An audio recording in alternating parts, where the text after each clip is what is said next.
Now when Solomon had finished praying, fire came down from heaven and consumed the burnt offering and the sacrifices, and Yahweh's glory filled the house. The priests could not enter into Yahweh's house because Yahweh's glory filled Yahweh's house. All the children of Israel looked on when the fire came down and Yahweh's glory was on the house. They bowed themselves with their faces to the ground on the pavement, worshipped and gave thanks to Yahweh, saying, "For he is good, for his loving kindness endures forever." Then the king and all the people offered sacrifices before Yahweh. King Solomon offered a sacrifice of 22,000 head of cattle and 120,000 sheep. So the king and all the people dedicated God's house. The priests stood according to their positions, the Levites also with instruments of music of Yahweh, which David the king had made to give thanks to Yahweh when David praised by their ministry, saying, "For his loving kindness endures forever." The priests sounded trumpets before them, and all Israel stood. Moreover, Solomon made the middle of the court that was before Yahweh's house holy, for there he offered the burnt offerings and the fat of the peace offerings, because the bronze altar which Solomon had made was not able to receive the burnt offering, the meal offering, and the fat. So Solomon held the feast at that time for 7 days, and all Israel with him, a very great assembly, from the entrance of Hamath to the brook of Egypt. On the 8th day they held a solemn assembly, for they kept the dedication of the altar 7 days, and the feast 7 days. On the 23rd day of the 7th month he sent the people away to their tents, joyful and glad of heart for the goodness that Yahweh had shown to David, to Solomon, and to Israel his people. Thus Solomon finished Yahweh's house and the king's house, and he successfully completed all that came into Solomon's heart to make in Yahweh's house and in his own house. Then Yahweh appeared to Solomon by night and said to him, "I have heard your prayer and have chosen this place for myself for a house of sacrifice. If I shut up the sky so that there is no rain, or if I command the locust to devour the land, or if I send pestilence among my people, if my people who are called by my name will humble themselves, pray, seek my face, and turn from their wicked ways, then I will hear from heaven, will forgive their sin, and will heal their land. Now my eyes will be open and my ears attentive to prayer that is made in this place. For now I have chosen and made this house holy, that my name may be there forever, and my eyes and my heart will be there perpetually. As for you, if you will walk before me as David your father walked, and do according to all that I have commanded you, and will keep my statutes and my ordinances, then I will establish the throne of your kingdom, according as I covenanted with David your father, saying, There shall not fail you a man to be ruler in Israel. But if you turn away and forsake my statutes and my commandments which I have set before you, and go and serve other gods and worship them, then I will pluck them up by the roots out of my land which I have given them, and this house which I have made holy for my name I will cast out of my sight, and I will make it a proverb and a byword among all peoples. This house which is so high, everyone who passes by it will be astonished and say, Why has Yahweh done this to this land and to this house? They shall answer, Because they abandoned Yahweh, the God of their fathers, who brought them out of the land of Egypt, and took other gods, worshipped them, and served them. Therefore he has brought all this evil on them. At the end of 20 years in which Solomon had built Yahweh's house and his own house, Solomon built the cities which Huram had given to Solomon, and caused the children of Israel to dwell there. Solomon went to Hamath Zobah and prevailed against it. He built Tadmor in the wilderness, and all the storage cities which he built in Hamath also. He built Beth Horon the upper, and Beth Horon the lower, fortified cities with walls, gates, and bars, and Baalath,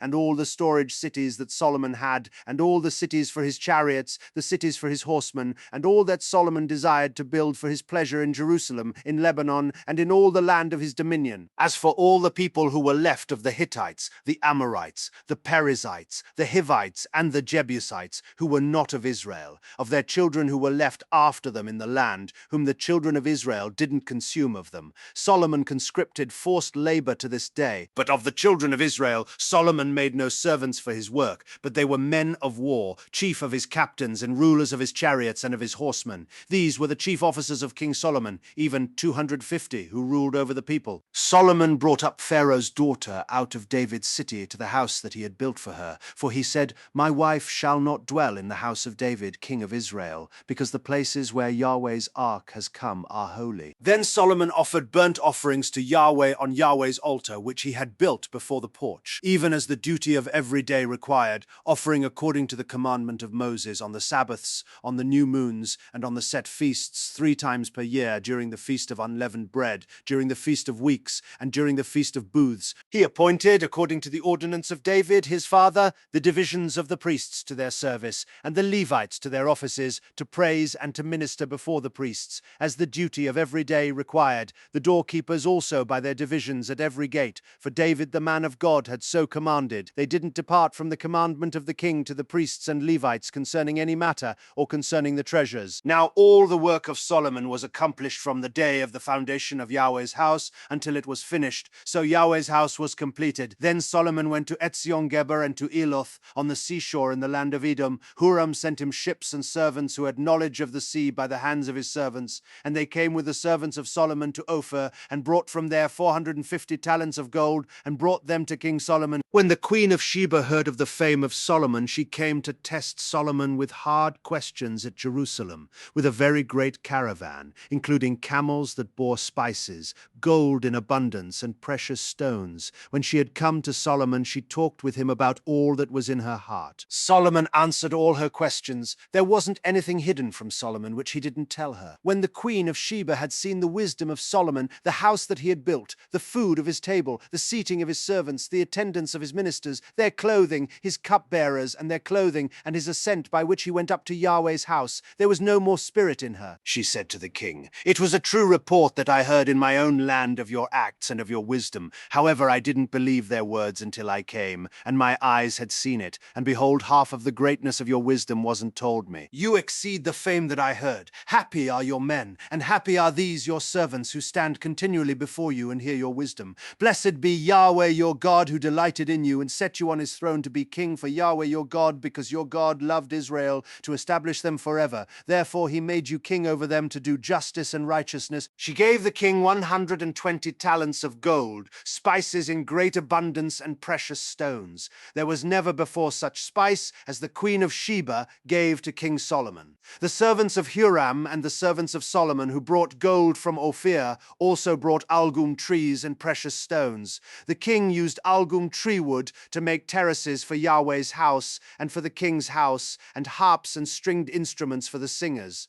There were none like these seen before in the land of Judah. King Solomon gave to the Queen of Sheba all her desire, whatever she asked, more than that which she had brought to the king. So she turned and went to her own land, she and her servants. Now the weight of gold that came to Solomon in 1 year was 666 talents of gold, in addition to that which the traders and merchants brought all the kings of Arabia, and the governors of the country brought gold and silver to Solomon. King Solomon made 200 large shields of beaten gold. 600 shekels of beaten gold went to 1 large shield. He made 300 shields of beaten gold. 300 shekels of gold went to 1 shield. The king put them in the house of the forest of Lebanon. Moreover, the king made a great throne of ivory and overlaid it with pure gold. There were 6 steps to the throne, with a footstool of gold which were fastened to the throne, and armrests on either side by the place of the seat, and 2 lions standing beside the armrests. 12 lions stood there on the one side, and on the other, on the 6 steps. There was nothing like it made in any other kingdom. All King Solomon's drinking vessels were of gold, and all the vessels of the house of the forest of Lebanon were of pure gold. Silver was not considered valuable in the days of Solomon, for the king had ships that went to Tarshish with Huram's servants. Once every 3 years, the ships of Tarshish came bringing gold, silver, ivory, apes, and peacocks. So King Solomon exceeded all the kings of the earth in riches and wisdom.